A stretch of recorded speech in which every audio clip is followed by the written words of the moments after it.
andar com a certidão de óbito no bolso. Que é isso, pastor? Romanos 6:11, vamos ler, só o 11. Assim também vos considerai-vos como mortos para o pecado, mas vivos para Deus em Cristo Jesus, nosso Senhor. Como assim, pastor? Todo crente tem que andar com a certidão de óbito no bolso? É isso mesmo, Paulo está dizendo isso. Cadê a sua? Está aí? Isso, pastor, complicou o negócio, né? Mas parece que os policiais, principalmente no Rio de Janeiro, né, Ivan, já estão tendo que sair assim, com medo. Não sabe se volta, né? Em outros lugares, mas se Deus quiser vai acabar. Isso aí. Mas a verdade é que tem gente que já sabe, sai e não sabe se volta. E o cristão tem que andar com a certidão de óbito no bolso. Explica melhor. Aí eu dei o exemplo de Agostinho, quando ele se depara com a ex-amante na rua, depois da sua conversão, e ela começa a gritar: Agostinho, Agostinho, você não está me reconhecendo, sou eu. Ele então responde: você continua sendo você, porém eu não sou mais eu. Agostinho está morto e sepultado em Cristo. Então é isso, essa certidão de óbito é isso. Morreu, o velho homem morreu, acabou, agora é outro, em Cristo, uma nova criatura você é. Estamos mortos para o pecado, mas vivos para Deus. O que nos matava para Deus, agora através de Cristo nos vivificou diante de Deus, e nós morremos para aquilo que nos matava diante de Deus, que é o pecado. É por isso que pecado na vida do crente é acidente de percurso, não é uma coisa que ele premedita, que ele intenciona no coração. Ele vem aqui e tropeça, acontece, mas ele viver premeditando, isso não é coisa de crente salvo não. Capítulo 7, tendo Paulo provado que o crente morreu para o pecado, no capítulo 6, Paulo agora explica como ele se torna morto para a lei, no capítulo 7. E aí aqui é mais complexo. Paulo aqui nos fala de um grande drama interno no coração da velha natureza dentro do homem, né? Paulo vai começar aquele jogo de palavras: miserável homem que sou, o que quero não faço, e o que não quero isso faço, quem me libertará desse corpo de morte, né? Ele começa a falar dessa luta dentro dele, né? E você observa uma particularidade no capítulo 7. A palavra eu vai se repetir muitas vezes. Eu. E no capítulo 8, a palavra Espírito Santo vai se repetir várias vezes. Então aqui o homem vencido pelo pecado, o homem crucificado no pecado, o homem morto no pecado, sempre vai reinar nele o eu. É por isso que se repete tantas vezes o eu.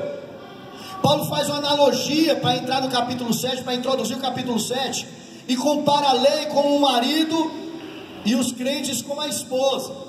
Como assim, pastor? Na metáfora do casamento, o marido morre e a esposa casa-se novamente.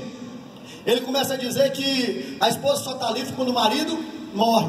Aí ele fala que a lei morreu, e aí começa a graça. E a esposa, que somos nós, a igreja, estamos livres para seguir um novo relacionamento com a graça. E aí ele vai introduzir isso de uma profundidade. É por isso que ele usa um cunho argumentativo poderoso. Paulo era muito inteligente. Ele usava as palavras com maestria, que me faz acreditar que só o Espírito Santo poderia abrir o entendimento daquele homem para ele falar dessa forma, essas verdades profundas. Nosso caso não é o marido quem morre, mas a lei. Mas a esposa, o crente, morre ao identificar-se com Cristo na sua morte. Em outras palavras, aquela aliança, e aí nós passamos a morrer quando nós nos identificamos também com Cristo. Assim como a morte do marido liberta a esposa do vínculo matrimonial, existe uma morte por meio do qual nós somos libertos da lei, a morte de Cristo, pois pela morte de Cristo recebemos a libertação de todas as exigências da lei, é o que Paulo explica. Paulo afirma que a lei lhe ensina a fazer o certo, mas como o pecado habita nele, ele não consegue fazer o certo. Miserável homem que sou! Ele começa a mostrar que ele na verdade não consegue. E aí ele entra, e ele tem consciência da sua fraqueza no verso 18. Paulo fala da consciência da contradição que existe nele. Nenhum crente convertido consegue. Paulo tem consciência da escravidão, ele coloca o pecado como uma personalidade, como uma pessoa. Paulo agora fala da guerra interior dentro do crente, no verso 21 do capítulo 7 ao 23. E eu dei um exemplo aqui da pornografia. Vocês sabiam que 20% das mulheres no Brasil são escravizadas na pornografia? 30% dos homens. Isso parece brincadeira, não é não, viu? É muita gente, viu, gente? Isso aí nos remete exatamente ao que Paulo está dizendo. Essa luta no homem interior, de fazer as coisas certas, mas acaba fazendo a errada. Paulo sabe dessa luta, ele faz uma pergunta, ele dá um grito desesperado: quem me libertará desse corpo de morte? Quem é que vai quebrar isso na minha vida? Quem vai vencer isso por mim? Aí no verso 24, capítulo 7: pois nesta esperança somos salvos. Não, pulei, fui para o outro, desculpa. Miserável homem que sou, quem me livrará do corpo desta morte? Dou graças a Deus por Jesus Cristo nosso Senhor, de sorte que eu mesmo com entendimento sirvo a lei de Deus, mas com a carne a lei do pecado. Parece que o negócio aqui terminou feio. Paulo usa o capítulo 7 como um filme de suspense, que parece que vai dar tudo errado até no final, no apagar das luzes. Aí ele apresenta no capítulo 8 como nós podemos ter vitória sobre o pecado. Termina o capítulo 7 com essa pergunta: quem vai me libertar? Parou. Vixe, não tem solução, pastor, então? Aí entra o capítulo 8, né? Só existe uma forma de vencer essa guerra entre as duas naturezas que habitam em nós: através do Espírito Santo, o nosso ajudador. Pois se a palavra eu aparece várias vezes no capítulo 7, no capítulo 8 a palavra Espírito Santo aparece muitas vezes. Se através do eu Paulo não consegue, Paulo é derrotado, Paulo não tem domínio sobre si mesmo, pelo Espírito Santo ele pode ter vitória sobre o pecado. Aí ele começa a mostrar a única forma que eu e você vamos vencer, que qualquer judeu pode vencer e gentil pode vencer. A única força que pode nos fortalecer no meio dessa guerra constante, entre esse tabernáculo de carne que nós estamos presos nele, e a vontade de Deus que é espiritual. Como, pastor? Vivendo no Espírito. Aí tem a historinha lá do homem que tinha 2 pitbull, né? Iguais, idênticos nos tamanhos, só que um era branco, outro era preto. Aí a ilustraçãozinha da luta com a carne, com o espírito, né? Aí ele botou os dois para brigar, e a turma apostou no preto. Aí o branco ganha, dá uma pisa no preto. Aí ele bota uma rinha de novo, aí ele aposta de novo, joga as apostas, e todo mundo, rapaz, já que o preto ganhou, volta, vamos ver, todo mundo apostar no preto. Aí o branco toma uma pisa no preto. Aí fica nesse negócio e ninguém sabia mais nada. Aí o curioso chegou: rapaz, me diz aí alguma coisa, porque ninguém sabe. Os bichos são do mesmo tamanho, têm o mesmo porte físico, foram criados juntos, são irmãos. E quando a gente pensa que um ganha, o outro ganha, isso é simples. Quando eu quero que o preto vença, eu alimento o preto e deixo o branco com fome. Ele fica fraco e perde. Quando eu quero que o branco vença, eu alimento ele e deixo o preto. E assim eu fico trocando. Ou seja, nessa guerra entre a carne e o espírito, aquele que você alimentar mais na sua vida vai vencer. Está lendo Bíblia, está alimentando o espírito. Está assistindo novela, está alimentando sua carne. Está lendo um bom livro que edifica a tua fé, está alimentando teu espírito. Está fazendo coisas que não deveria fazer, ou pisulhando a vida dos outros no Facebook, está alimentando tua carne. É simples. É simples. Essa luta é constante, ela não para. Agora só podemos vencer através do Espírito. Paulo fala da vida no Espírito como pelo Espírito Santo nós podemos viver aqui nesse mundo. Há quem diga que a carta aos Romanos é considerada a cordilheira do Himalaia, atingindo as alturas mais exaltadas da verdade revelada de Deus. Se isto é verdade, eu diria que o capítulo 8 é o pico Everest. Este texto é um dos pontos mais importantes de toda a verdade bíblica. O capítulo 8 é a carta magna da nossa liberdade. Aqui no capítulo 8, Paulo fala sobre as 4 liberdades essenciais da vida cristã: Fomos livres da condenação, da derrota, do desencorajamento e do medo. A carta aos Romanos é a carta que dá segurança ao crente. O capítulo 8 é considerado o Pentecostes da carta aos Romanos. Recebe este nome porque o Espírito aparece 17 vezes e é o centro da atenção do grande apóstolo nessa carta. Então, ele fala do Espírito Santo. Podemos dividir o capítulo 8 aos Romanos em 3 partes principais. Do verso 1 ao 17, Paulo nos fala da vida através do Espírito. Assim entendemos que a vida cristã constitui-se essencialmente em uma vida no Espírito. Isso quer dizer que a vida é animada, sustentada, enriquecida pela presença do Espírito Santo.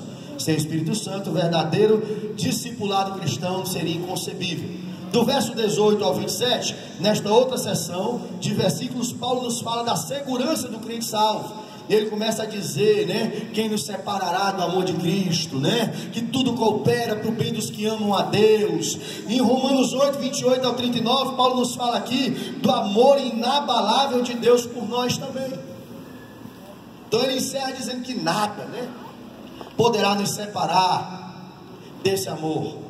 Se fizermos uma recapitulação entre os capítulos 6, 7 e 8, Paulo vai falar de santificação, de como esses perdidos que são justificados pela fé vivem nesse mundo.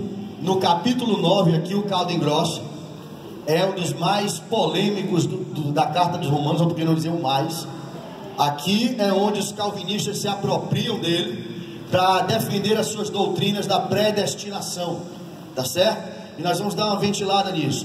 Paulo fala de Israel no plano de salvação e a entrada dos gentios na igreja. Paulo diz que ainda que há um futuro para a nação de Israel, mas por enquanto é o tempo dos gentios. Paulo passa da exultação do final do capítulo 8 para a profunda tristeza no capítulo 9. A razão da tristeza de Paulo é a incredulidade dos judeus, a incredulidade mesmo diante de tantos privilégios que os judeus receberam no Velho Testamento.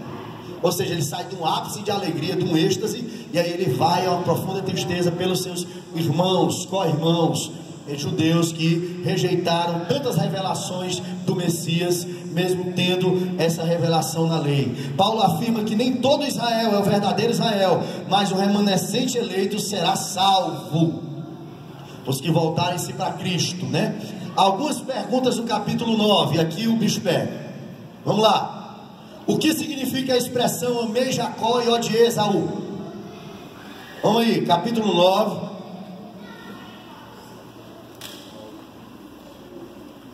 verso 10 e 13, olha aí, ó. Não somente estas, mas também Rebeca, quando concebeu a Isaac, nosso pai. Contudo, não, vamos aqui para o 13 logo. Como está escrito: amei Jacó e aborreci Esaú. E aí? Deus amou um e aborreceu o outro? E aí o texto diz, ó: contudo não tendo ainda nascido, nem tendo feito bem ou mal, Deus diz isso. Está em outras palavras, vou traduzir: amei Jacó e odiei Esaú, mesmo antes deles nascerem. E aí, arminiano. A Igreja Batista El Betel é arminiana. Amém? Amém? Amém. Glória a Deus. Se algum calvinista pode vir para cá para a gente apedrejar. Oh. Tô brincando, viu? Mas vamos lá, irmão. Amei Jacó, aborreci Esaú, desde o seu nascimento. E aí? O que dizer nós arminianos com o livre-arbítrio? Parece-me uma predestinação, não é verdade? Parece, né? Amou um e odiou outro, desde o seu nascimento, antes de fazerem bem ou mal. E aí? Estão calados. Felipe, Ícaro, não vale. Quero ouvir dos outros. Parece também com a injustiça da parte de Deus. Parece uma injustiça de Deus, porque né? Porque uma criança que não pediu para vir ao mundo... Deus separar, né? Então vamos à resposta bíblica. Ou a resposta na linha, no viés arminiano, tá bom? Vamos lá. A eleição de Jacó sobre Esaú pode ter implicações nacionais, mas começa com 2 indivíduos. Não podemos esquecer esse fato. Jacó foi eleito e Esaú rejeitado, antes que estivessem feito algo bom ou ruim. O texto está falando de indivíduos que podem fazer bem e o mal, não fala de nações que sairiam dele e fariam bem ou mal. O bem e o mal, referindo, é de pessoas, indivíduos, chamados Jacó e Esaú. Sim, de fato, começa esses dois indivíduos, mas não tem relação nenhuma com a eleição deles para a salvação. É incluído no contexto um outro caso de Ismael, que ele também fala. Em cada um, Paulo demonstra a escolha de Deus, preste atenção, para garantir uma promessa de redenção, tendo uma nação, preste atenção, separada para o nascimento do Messias. Ou seja, quando ele diz que amou um, odiou outro, ele está dizendo que separou um, para que através dele a sua descendência gerasse o Messias. E aí continua. Não dá para dizer que Esaú ou Ismael foram predestinados para não serem salvos. Longe disso. O anjo abençoa Agar e Ismael no deserto de Padã Arã. Deus também abençoa igualmente a Isaac e Esaú, ainda que com uma bênção inferior à de Jacó. Então eu entendo aqui claramente, que Deus separou, e quando diz amei, odiou, acerca de onde viria o Messias, tá certo? Continuando. A forte expressão odiei a Esaú, no versículo 13, deve ser vista como um típico exemplo de hipérbole oriental. O que é isso? Que expressa as coisas em termos extremos, exagerados. Além disso, na língua hebraica, amar geralmente significa favorecer, e odiar pode significar favorecer ou amar menos. Observe, por exemplo, que em Gênesis 29, 21, 33, na tradução RSV, que eu não sei qual é, quem é bom nisso é o Felipe, traduz a palavra hebraica odiar literalmente, né? NVI traduz a palavra como não amada. Essa versão reconhece à luz de Gênesis 29 e 30 que Jacó amava a Lia menos do que Raquel. Ele não odiava a Lia, ele amava menos. A palavra hebraica para odiar, traduzida não amada na NVI, é desprezada na RSV. Portanto, é sensato dizer, com tudo isso, a rejeição de Esaú por parte de Deus não significa necessariamente que ele foi predestinado para não ter salvação. Ele foi rejeitado simplesmente para Jacó e seus descendentes serem favorecidos no plano da redenção, ou seja, da onde viria o Messias. Entendido, gente? Amei Jacó e odiei Esaú, está entendido? Pronto, tá certo? Certamente isso deve ser entendido, né? Outra coisa, Deus só tem ódio a uma coisa: o pecado. Deus não odeia homem algum, tá certo? Porque o problema da predestinação, quando ela vai dizer que odiou um e ama o outro, é a dupla predestinação. Porque se Deus predestinou um para o céu, então predestinou outro para o inferno. Eu tenho duas filhas, a Rebeca e a Esther, e é muito... Pronto, vou terminar agora, já. Obrigado. É importante eu entender, eu tenho duas filhas, a Rebeca e a Esther, olha para mim. Aí Deus predestinou uma para o céu e outra para o inferno. Todas duas, porque o problema da predestinação está aí. É a dupla predestinação que não tem como eu fugir dela. Se Deus predestinou uns para o inferno ou para o céu, predestinou automaticamente outros para o inferno. Isso não é compatível com um Deus bom, santo, justo que nós queremos. E a pessoa, eu criei as duas na igreja, ensinei as duas a mesma coisa, a amarem o Senhor, mas uma já está predestinada desde o ventre da mãe ao inferno. Lascou. Estou perdendo meu tempo. É mais fácil acreditar em Armínio, em Jacó Armínio, onde ele diz: elas vão ser criadas aqui, ensinadas a mesma coisa, e vão escolher o caminho que vão trilhar pelo seu livre-arbítrio, e isso as levará ao céu ou ao inferno, queridos. Tá bom? Então eu preciso entender isso, tá certo? Desfazer esse engodo. Dá tempo de eu fazer a segunda pergunta ou deixa para a próxima? Pronto, deixa para a próxima. Mas só para você ficar curioso: como explicar o endurecimento do coração de Faraó? Endureci o coração de Faraó para lançar ele no inferno. E aí? Vá para casa atribulado. Depois eu tiro a dúvida, tá bom? Ou então você estuda e vai chegar aqui dando aula. Vamos orar, né? Para encerrar. Se o crente tiver pesadelo, você é culpado. Mas não é? A Bíblia do Apóstolo, rapaz. Aí, 1980, né? Rapaz, seu irmão, vamos colocar de pé. Agradecer a Deus, né? Pela vida do pastor Silvério, do pastor Jailson. E o pastor, pessoal, ele leva mais ou menos ali umas 2 horas para ir para casa, né? Pedacinho, canidé. Esse prontificado aí está aqui com a gente, tem nos abençoado. A gente agradece a Deus porque não é uma coisa fácil, né? Se deslocar de uma região, pode explicar, uma região, e para estar aqui